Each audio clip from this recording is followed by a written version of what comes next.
Assalamualaikum warahmatullahi wabarakatuh. Selamat pagi semuanya siswa-siswi SMA Negeri 1 Cipanas. Semoga kita selalu dalam keadaan sehat walafiat. Ya, pada pertemuan kali ini kita akan membahas tentang proses terjadinya kepulauan Indonesia. Sebelum lanjut ke materi, marilah kita membaca doa untuk mengawali kegiatan kita. Berdoa, dimulai. Berdoa selesai, mari kita langsung saja masuk ke materi kali ini. Silahkan kalian perhatikan indikator dan tujuan pembelajaran kali ini.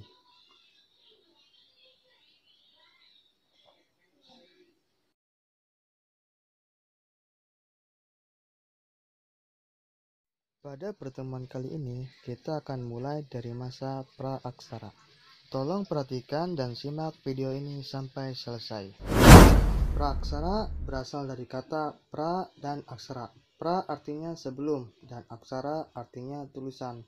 Masa praaksara merupakan suatu masa ketika manusia sebelum mengenal tulisan. Praaksara memiliki persamaan kata dengan bahasa Sanskerta, yaitu nirleka. Nir artinya sebelum dan leka artinya tulisan. Masa ini dimulai ketika manusia itu ada dan berakhir ketika manusia sudah mengenal tulisan. Terkait dengan masa berakhirnya zaman praksara, masing-masing tempat akan berbeda. Misalnya kita ambil contoh masa aksara di Mesir dan Mesopotamia yang sudah mengenal tulisan sejak sekitar tahun 3000 sebelum Masehi.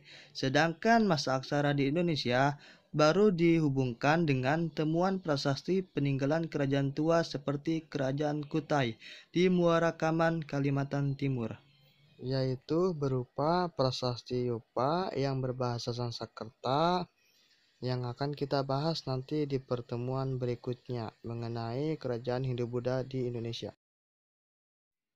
Teori ilmiah tentang terbentuknya bumi. Kali ini kita akan belajar sejarah sebagai cabang keilmuan. Pembahasannya adalah pendekatan ilmu pengetahuan, yakni asumsi-asumsi ilmiah, yang kiranya juga tidak bertentangan dengan ajaran agama. Salah satu di antara teori ilmiah tentang terbentuknya bumi adalah teori dentuman besar atau Big Bang yang dikemukakan oleh sejumlah ilmuwan, misalnya ilmuwan besar Inggris Stephen Hawking.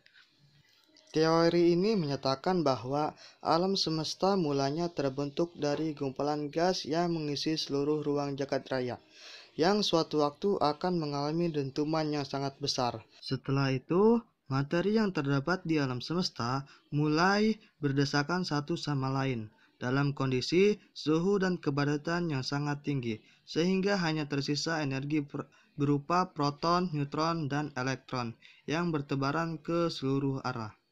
Ledakan itu nantinya akan membentuk galaksi, bintang-bintang, planet, dan meteorit. Selanjutnya, proses evolusi alam semesta itu memakan waktu yang sangat lama, sampai berpuluh, beratus, berjuta tahun yang lalu. Masing-masing ditandai oleh peristiwa alam yang menonjol, seperti munculnya gunung-gunung, benua, dan makhluk hidup yang paling sederhana. Sedangkan proses evolusi bumi dibagi menjadi beberapa periode. Kita akan bahas berikut ini. Yang pertama, zaman Arkelium atau zaman Azoikum. Pada zaman ini belum ada kehidupan di bumi. Yang kedua, zaman Paleozoikum, zaman primer.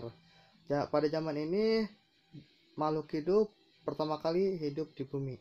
Yang ketiga, zaman Mesozoikum. Zaman ini terbagi menjadi zaman Tirasik, Jurasik, Cretaceous. Pada zaman ini mulai muncul dinosaurus. Yang keempat yaitu zaman Neozoikum.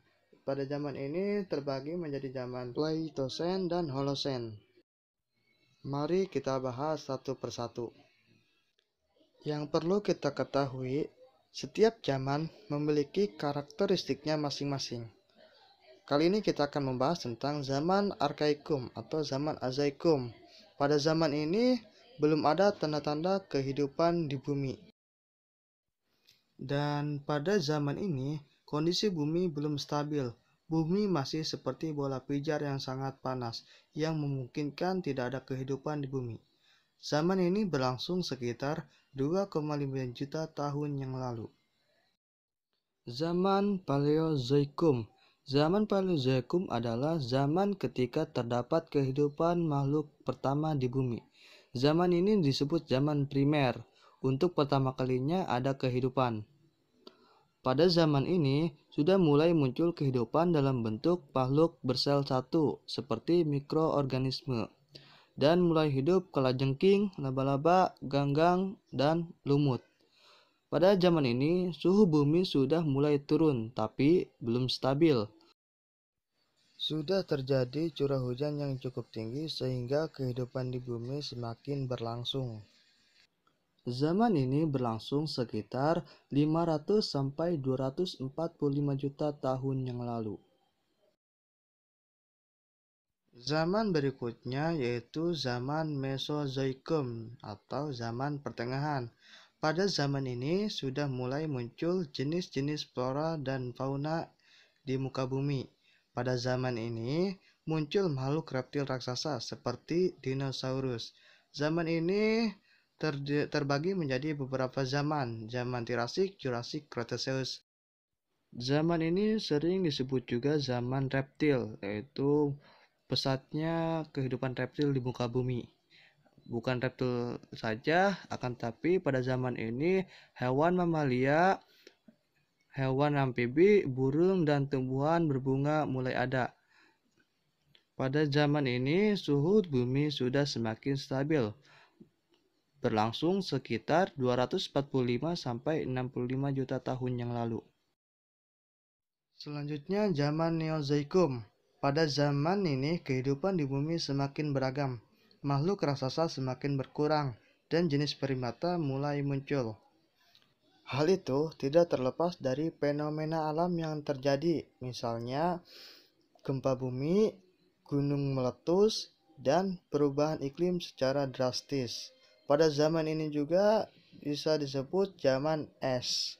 Masa ini berlangsung sekitar 60 juta tahun yang lalu, jadi makhluk yang tidak bisa beradaptasi dengan lingkungannya akan mengalami pemusnahan. Masa ini dibagi menjadi masa Pleistosen dan masa Holosen. Baik, kita akan bahas satu persatu.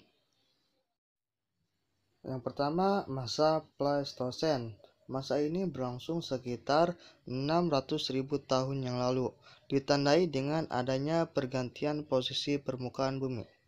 Masa ini terjadi masa glasial, yaitu masa ketika es menutupi sebagian besar permukaan bumi, termasuk lautan dan pegunungan. Pada masa ini, iklim bumi mengalami perubahan, yaitu menutupi sebagian besar permukaan bumi yang mengakibatkan makhluk hidup yang tidak bisa beradaptasi dengan lingkungan baru akan mengalami pemusnahan, dan makhluk yang bisa beradaptasi dengan lingkungan baru akan bisa bertahan hidup. Misalnya gajah mamut, yaitu gajah purba yang memiliki bulu yang sangat tebal. Mungkin jika kalian pernah melihat film Ice Age, ada sosok gajah yang seperti itu. Dan setelah mengalami masa glasial, bumi mengalami masa interglasial, yaitu masa ketika suhu bumi memanas kembali, sehingga es yang tadinya menutupi sebagian besar permukaan bumi kembali mencair.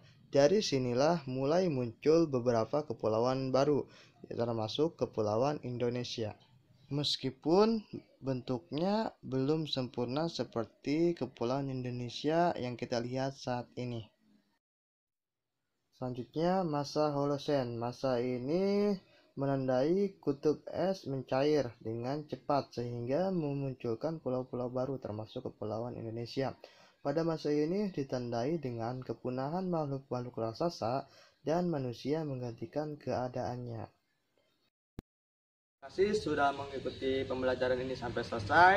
Semoga kalian bisa memahaminya. Jika ada yang belum paham, silahkan tanyakan di WA grup sejarah. Terima kasih. Wassalamualaikum warahmatullahi wabarakatuh.